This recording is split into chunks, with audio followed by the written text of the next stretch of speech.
ഞാൻ AMMA എന്ന് പറയുന്ന നമ്മുടെ താരസംഘടനയിൽ നടക്കുന്ന ചില പ്രശ്നങ്ങളെക്കുറിച്ച് നേരത്തെ തന്നെ ഒരു വീഡിയോ ചെയ്തിട്ടുണ്ട്. അത് കണ്ടിട്ട് നിങ്ങൾ ഈ വീഡിയോ കാണുന്നതായിരിക്കും കുറച്ചുകൂടി നല്ലത്.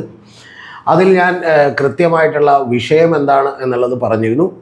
ഞാനതിൻ്റെ ചുരുക്കം മാത്രമേ ഇവിടെ എക്സ്പ്ലെയിൻ ചെയ്യുന്നുള്ളൂ. ഏറ്റവും ഒടുവിൽ നമ്മുടെ ദൃശ്യത്തിലൊക്കെ അഭിനയിച്ചുകൊണ്ടിരുന്ന ഒരു പെൺകുട്ടി അൻസിബ ഹസൻ എന്നാണ് അതിൻ്റെ പേര്. അപ്പോൾ അൻസിബ ഹസൻ വന്ന് വലിയ ഗൗരവമുള്ള ആരോപണങ്ങൾ ടിനി ടോമിനെതിരെ ഉന്നയിച്ചിരുന്നു. ആ ടിനി ടോമിനെതിരെ ഉന്നയിക്കാനുള്ള പ്രധാനപ്പെട്ട കാരണമെന്ന് പറയുന്നത് ഒന്ന്, ഈ അൻസിബ ഹസനെക്കുറിച്ച് നിരവധി അവിഹിത കഥകൾ പ്രചരിപ്പിക്കുന്നു എന്നുള്ളതാണ്. അവിടെ അത്തരത്തിലുള്ള നിരവധി പ്രശ്നങ്ങളുണ്ട്. കാരണം ഉണ്ണി ശിവപാലിനെയൊക്കെ പുറത്താക്കിയതും അവിടെയുള്ള ഒരു പെൺകുട്ടി വാച്ച്മാൻ അവിടെ ആരോമായിട്ട് കയറിപ്പോയതിനെക്കുറിച്ച് വളരെ മോശപ്പെട്ട പ്രചരണമുണ്ടായതൊക്കെ നമുക്കറിയാം. അതുകൂടാതെ ഇവർ പറയുന്ന ഏറ്റവും പ്രധാനപ്പെട്ട കാര്യമെന്ന് പറയുന്നത് ഈ അൻസിബ ഹസൻ പറയുന്നത് ഈ ടിനി ടോമിൻ്റെ ഡ്രൈവറെ മുസ്ലിമാക്കാൻ വേണ്ടി അൻസിബ ഹസൻ ശ്രമിച്ചു. അതുകൊണ്ട് തന്നെ അൻസിബ ഹസനൊക്കെ ജിഹാദി എന്നാണ് വിളിക്കുന്നത് എന്നൊക്കെ പറഞ്ഞിരുന്നു. ഇതിൻ്റെ എല്ലാ വിശദാംശങ്ങളും ഞാൻ നേരത്തെയുള്ള വീഡിയോയിൽ പറഞ്ഞിട്ടുണ്ട്.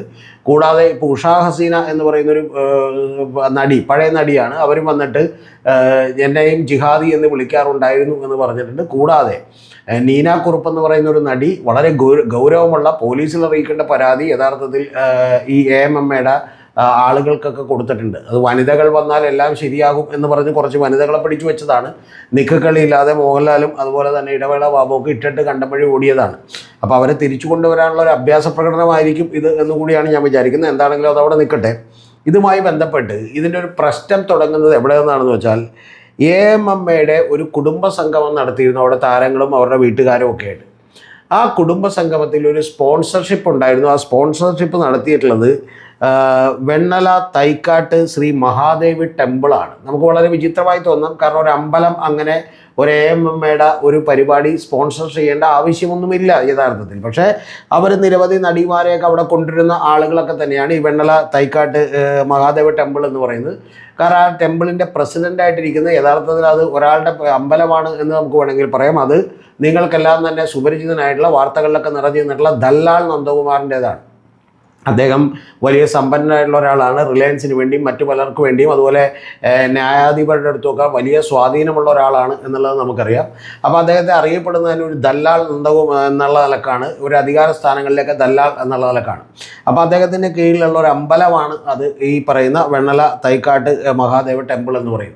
അപ്പോൾ ഈ ടെമ്പിളിൽ നിരവധി താരങ്ങളൊക്കെ തന്നെ പല പരിപാടികൾക്കും വരാറുണ്ട്. അതെല്ലാം തന്നെ ഇന്ന് നന്ദകുമാർ തുറന്നു പറഞ്ഞേക്കണം. അദ്ദേഹം പിന്നെ കുറേ കാര്യങ്ങളൊക്കെ തുറന്നു പറയും.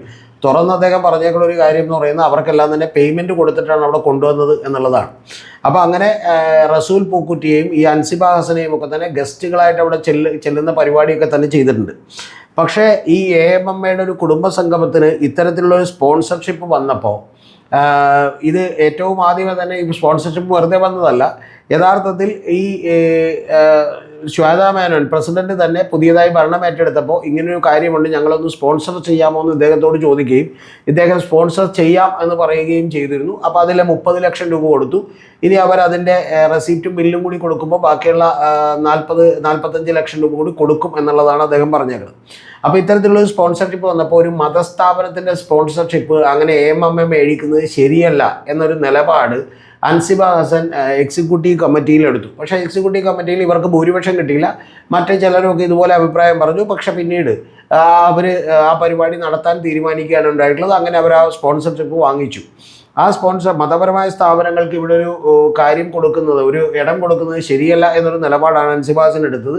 അപ്പോൾ അതിനടുത്ത് ആരൊക്കെ എന്തൊക്കെ നിലപാടെടുത്തു നമുക്കറിയില്ല. പക്ഷെ അതെടുത്തു, അത് എന്തായാലും സ്വീകരിച്ചു. ആ സ്വീകരിച്ചതിന് ശേഷം അന്ന് മുതൽ ഈ അൻസിബ ഹസനെ വലിയ തോതിൽ അവിടെ മാറ്റാനുള്ളൊരു ശ്രമമുണ്ടായി എന്നുള്ളതാണ് നമ്മൾ കേൾക്കുന്നത്.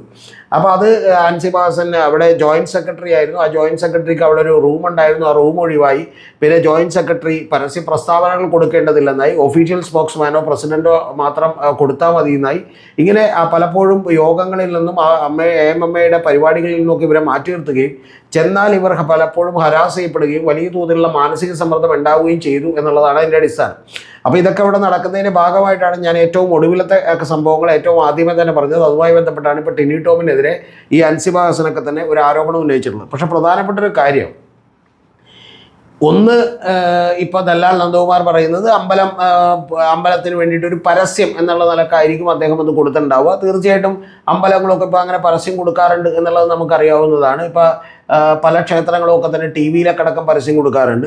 അപ്പോൾ അദ്ദേഹം പറയുന്നത് ഈ പണമുണ്ടെങ്കിൽ ഞങ്ങൾക്ക് സോഷ്യൽ മീഡിയയിൽ ഒരു കൊല്ലം മുഴുവൻ പരസ്യം കൊടുക്കാം, പക്ഷേ ഇവിടെ കൊടുത്തത് ഒരു സഹായം എന്നുള്ള നിലക്കാണെന്നാണ്. അപ്പോൾ ഇതിൽ ഏറ്റവും പ്രധാനപ്പെട്ട ഒരു വാചകം ആരും ശ്രദ്ധിക്കാതെ പോയത്, ഈ അൻസിബ ഹസൻ എന്ന് പറയുന്ന പുള്ളിക്കാരി എന്തോ പറയുന്നതിന് വേണ്ടിയിട്ട് ഈ ശ്വേതാമേനോനെ വിളിച്ച് സംസാരിക്കുമ്പോൾ ശ്വേതാമേനോൻ പറഞ്ഞിട്ടുള്ളത്, ആ പറഞ്ഞു വിളിച്ച കാര്യം എന്താണെന്ന് കൂടി പറയാം. ആ കാര്യം എന്താണെന്ന് വെച്ചാൽ, ലക്ഷ്മിപ്രിയ എന്ന് പറയുന്ന ഒരു നടി, അതായത് അവരും എക്സിക്യൂട്ടീവ് കമ്മിറ്റി മെമ്പറാണ്, അവർ ഈ അൻസിബ ഹസനെതിരെ ഹിൽ പാലസ് പോലീസ് സ്റ്റേഷനിൽ ഒരു പരാതി കൊടുത്തു. അൻസിബ ഹസൻ ലക്ഷ്മിപ്രിയക്ക് ഒരു മെസ്സേജ് അയച്ചു എന്നും ആ മെസ്സേജ് ഭർത്താവ് കണ്ടുവെന്നും ആ ഭർത്താവ് കണ്ടതുകൊണ്ട് അവർക്ക് എന്തോ ഫാമിലിപരമായ ബുദ്ധിമുട്ടുകളുണ്ടായെന്നും അതൊന്ന് വന്ന് ക്ലാരിഫൈ ചെയ്യണമെന്ന് പറഞ്ഞ് ഈ കുട്ടിയെ പലതവണ വിളിച്ചു വന്നും, എന്നിട്ട് വരാത്തതിൻ്റെ അടിസ്ഥാനത്തിൽ തൻ്റെ ഫാമിലി കുഴപ്പമുണ്ടാകാതിരിക്കാൻ വേണ്ടി അവർ ഹിൽ പാലസ് സ്റ്റേഷനിൽ പരാതി കൊടുത്തു എന്നാണ്.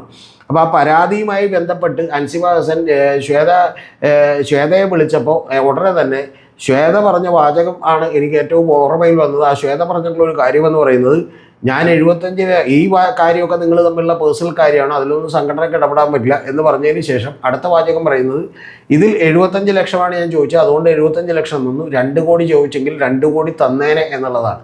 അപ്പോൾ ഇത് എന്താണ് ഇതിൻ്റെ പിന്നിലുള്ള ഒരു ചേതോ വികാരം? ഇത്തരത്തിലൊരു AMMയുടെ കുടുംബ സംഗമത്തിന് മാത്രം ഇത്ര വലിയ സ്പോൺസർഷിപ്പ് കൊടുത്തുകൊണ്ട് അത് നഷ്ടമാണ് എന്നുള്ളതാണ് നമ്മുടെ ദല്ലാൽ നന്ദകുമാർ തന്നെ പറയുന്നത്. പക്ഷേ എന്തിനു വേണ്ടി കൊടുത്തു, എന്താണ് ഇവർ തമ്മിലുള്ള ഇടപാടുകൾ, എന്താണ് കാര്യങ്ങൾ എന്നുള്ളതൊക്കെ വിശദമായി അന്വേഷിക്കപ്പെടേണ്ടതാണ്.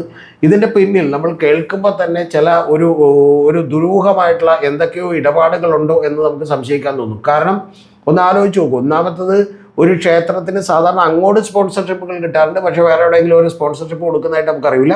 പക്ഷേ ഇപ്പോൾ നിരവധി ഇത്തരത്തിലുള്ള ക്ഷേത്രങ്ങളൊക്കെ തന്നെ ഡെവലപ്പ് ചെയ്ത് കൊണ്ടുവരാൻ വേണ്ടിയിട്ട് പലപ്പോഴും പരസ്യം കൊടുക്കാറുണ്ട് എന്നുള്ളത് വാസ്തവമാണ്. പക്ഷേ അത് നമ്മൾ വിശ്വസിച്ചാൽ പോലും നന്ദകുമാർ പറയുന്നത്, ഒരു കൊല്ലത്തേക്ക് ഞങ്ങൾക്ക് വേണമെങ്കിൽ സോഷ്യൽ മീഡിയ അഡ്വർടൈസ്മെൻറ്റ് കൊടുക്കാവുന്ന ഒരു പണം ഒരു സഹായം എന്നുള്ള നിലക്ക് മാത്രം ചെയ്തതാണ് എന്നുള്ളതാണ് അദ്ദേഹം പറയുന്നത്.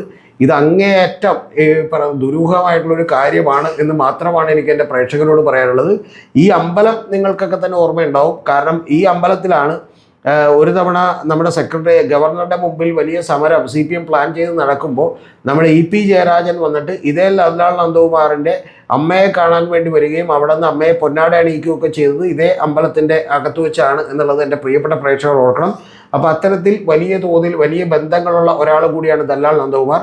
കൂടാതെ അദ്ദേഹവും EP ജയരാജനും കൂടിയിട്ടാണ്, നിങ്ങൾക്കെല്ലാം ഓർമ്മയുണ്ടാവും, ഈ നമ്മുടെ പ്രകാശ് ജാവദേക്കറും ഇദ്ദേഹവും കൂടിയിട്ടാണ് EP ജയരാജനെ പോയി കണ്ടതും അതിനുശേഷം ഇദ്ദേഹം വാർത്താ സമ്മേളനം നടത്തിയൊക്കെ നിങ്ങൾക്ക് ഓർമ്മയുണ്ടാവും. അദ്ദേഹം പറയുന്ന പല കാര്യങ്ങളൊക്കെ സത്യമായിട്ടുണ്ട്. അതിലൊന്ന്, തൃശ്ശൂരിൽ നിന്ന് നോക്കിക്കോ സുരേഷ് ഗോപി ജയിക്കുമെന്ന് 2024 തെരഞ്ഞെടുപ്പിന് മുമ്പ് പറഞ്ഞ ഒരാളാണ്. അത് ഒരു സീറ്റ് ഞങ്ങൾക്ക് തന്നാൽ മതി, നിങ്ങൾക്ക് ഭരണം തരാമെന്ന് പറഞ്ഞതാണ്. എന്തായാലും ഇവിടെ ഭരണം ഇത്തവണ കിട്ടിയിട്ടില്ല എന്നുള്ളത് മാത്രമേ ഉള്ളൂ. അപ്പോൾ സുരേഷ് ഗോപി ജയിക്കുമെന്ന് പറഞ്ഞത് കറക്റ്റായിരുന്നു. കൂടാതെ അദ്ദേഹം പറഞ്ഞിരുന്നു, ഇത്തരത്തിൽ ഒരു ഡീല് പണ്ട് 2004 PC തോമസിനെ ജയിപ്പിക്കാനായിട്ട് മൂവാറ്റുപുഴയിൽ നിന്നുണ്ടായിട്ടുണ്ട് എന്നുള്ളത് പറഞ്ഞിരുന്നു. അതിൽ അദ്ദേഹം പറഞ്ഞത് ശരിയാണെന്ന് വിശ്വസിക്കുന്ന ഒരാളാണ് ഞാൻ. കാരണം അന്ന് അവിടുത്തെ ഇസ്മയിൽ എന്ന് പറയുന്ന ഒരു ആളെയാണ്, ഒരു സഖാവിനെയാണ്, അദ്ദേഹം ജില്ലാ ബാങ്കിൻ്റെ പ്രസിഡന്റ് ആയിരുന്നു, ഏരിയ സെക്രട്ടറി ആയിരുന്നു. അദ്ദേഹത്തെയാണ് അവിടെ പാർലമെന്റിലേക്ക് മത്സരിപ്പിച്ച്. ഒരു ക്രിസ്ത്യൻ ഭൂരിപക്ഷ പ്രദേശത്ത് സാധാരണ അങ്ങനെ മത്സരിപ്പിക്കുന്നത് പതിവില്ല, പക്ഷെ അദ്ദേഹത്തെയാണ് മത്സരിപ്പിച്ചത് എന്നുള്ളതൊന്നും മറന്നു പോരുത്. അപ്പോൾ അദ്ദേഹമാണ് ഈ പണം യഥാർത്ഥത്തിൽ ഈ ക്ഷേത്രത്തിൻ്റെ പേരിൽ അദ്ദേഹമാണ് പ്രസിഡന്റ്, അദ്ദേഹമാണ് തീരുമാനം എടുത്തിട്ടുള്ളത്, അദ്ദേഹമാണ് കൊടുത്തിട്ടുള്ളത്. ബാക്കിയുള്ള 45 ലക്ഷം കൂടി കൊടുക്കും, അതിൽ തെറ്റൊന്നുമില്ല എന്നുള്ളതാണ് പറയുന്നത്. ബാക്കിയുള്ളതൊക്കെ എൻ്റെ പ്രേക്ഷകർ തീരുമാനിച്ചാൽ മതി. ടോപ്പിക്ക് തീർന്നു. നമ്മുടെ അടുത്തൊരു ചാനലിനെ കുറിച്ചുള്ള കാര്യമാണ്. അത് കേട്ടിട്ടുള്ളവർ കേൾക്കണം എന്നില്ല, അല്ലാത്തവർ കേട്ടാൽ മതി. നമ്മൾ അടുത്തൊരു ചാനൽ കൂടി തുടങ്ങിയിട്ടുണ്ട്. അത് BCC വിത്ത് രതീഷ് ചക്രവാണി എന്നാണ് ചാനലിൻ്റെ പേര്. ബിയോണ്ട് കോമൺ കോൺഷ്യസ്നെസ് എന്നാണ്. എന്ന് പറഞ്ഞാൽ പൊതുബോധങ്ങൾക്കും അപ്പുറം എന്നുള്ളതാണ്. ഇപ്പം നമ്മുടെ പരമ്പരാഗത മാധ്യമങ്ങളും അതുപോലെ സോഷ്യൽ മീഡിയയും ഒക്കെ കൂടി വളരെ തെറ്റായിട്ടുള്ള ഒരു പൊതുബോധം സൃഷ്ടിക്കുന്നതിന് അവരുടെയൊക്കെ താല്പര്യങ്ങൾ വെച്ചിട്ടും അവരൊക്കെ പേയ്മെൻറ്റ് മേടിച്ചുകൊണ്ടും തയ്യാറാകുന്നുണ്ട് എന്നുള്ളതൊരു വാസ്തവമാണ്. അപ്പോൾ അതിനൊക്കെതിരെയുള്ള ഒരു ചെറിയ ശ്രമമാണ് പുതിയ ചാനൽ എന്ന് പറയുന്നത്. അതിലേറ്റവും ആദ്യത്തെ ഒരു പോഡ്കാസ്റ്റ് നമ്മൾ ഇട്ടിട്ടുണ്ട്. അതിൽ പോഡ്കാസ്റ്റുകളും വളരെ ലെങ്തി ആയിട്ടുള്ള ഇൻ്റർവ്യൂകളും മാത്രമേ ഉണ്ടാവുള്ളൂ. ആ പോഡ്കാസ്റ്റിൽ നമ്മൾ 2021 പിണറായി വിജയൻ അധികാരം ഏറ്റെടുത്തത് മുതൽ അദ്ദേഹത്തെ തകർക്കാൻ നടന്നിട്ടുള്ള മാധ്യമ രാഷ്ട്രീയ ഗൂഢാലോചനകളുടെ ഒരു ഞെട്ടിക്കുന്ന വെളിപ്പെടുത്തലാണുള്ളത്. തീർച്ചയായും ഏതൊരു മലയാളിയും കേൾക്കേണ്ട ഒരു പോഡ്കാസ്റ്റ് ആണ് എന്ന് ഞാൻ വിചാരിക്കുന്നു. അത് മറ്റാരും തന്നെ പറയാത്ത കാര്യങ്ങളാണ്. അതുകൊണ്ട് മുഴുവനായും തന്നെ കേൾക്കാൻ നിങ്ങൾ ഒരു ക്ഷമ കാണിക്കണമെന്നാണ് എനിക്ക് പറയാനുള്ളത്. കൂടാതെ നമ്മളെ സപ്പോർട്ട് ചെയ്യണം. നിങ്ങളുടെ സപ്പോർട്ട് ഉണ്ടെങ്കിൽ മാത്രമേ കൂടുതലായിട്ടുള്ള പോഡ്കാസ്റ്റുകളൊക്കെ ചെയ്യാൻ പറ്റൂ. കാരണം അത് വലിയ പണച്ചെലവുള്ളൊരു കാര്യമാണ്, വലിയ അധ്വാനം വേണ്ടി വരുന്നൊരു കാര്യമാണ്. അപ്പോൾ അതുകൊണ്ട് തന്നെ നിങ്ങളുടെയൊക്കെ സപ്പോർട്ട് ആവശ്യമാണ്. സപ്പോർട്ടിന് വേണ്ടിയിട്ട് നമ്മൾ ഈ ചാനലിൽ നിങ്ങൾക്ക് മെമ്പർഷിപ്പ് എടുത്തുകൊണ്ട് നമ്മളെ സപ്പോർട്ട് ചെയ്യാവുന്നതാണ്. മെമ്പർഷിപ്പ് എടുക്കാനായിട്ട് ലെവൽ 1 മുതൽ ലെവൽ 6 വരെയുള്ള പല എമൗണ്ടുകൾ അടച്ച് മെമ്പർഷിപ്പ് എടുക്കാം. മെമ്പർഷിപ്പ് എടുത്തു എന്നുള്ളത് കൊണ്ട് നിങ്ങൾക്ക് വേണ്ടി മാത്രമായിട്ടുള്ള വീഡിയോകളൊന്നും ഉണ്ടാകണമെന്നില്ല. പക്ഷേ ഏതാനും ചില വീഡിയോകൾ നേരത്തെ കാണാമെന്ന് മാത്രമേ ഉള്ളൂ.